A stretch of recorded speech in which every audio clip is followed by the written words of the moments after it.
روح البیان تفسیر میں لکھا ہے کہ 10 جانور جنت میں جائیں گے. ایک بقرہ گائے جائے گی جس کو ذبح کرنے کا موسیٰ علیہ السلام کو حکم ہوا تھا. یونس علیہ السلام کی حوت مچھلی، القبش اسماعیل علیہ السلام کا، ان کی جگہ جو مینڈا ذبح ہو گیا تھا وہ بھی جنت میں جائے گا.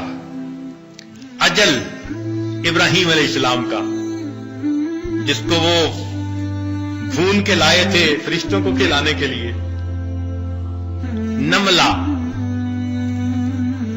سلیمان علیہ السلام کے لشکر کو دیکھ کر جس چیونٹی نے بات کی تھی، النمل ایتھا النمل ادخلوا مساکنکم، وہ چیونٹی بھی جنت میں جائے گی.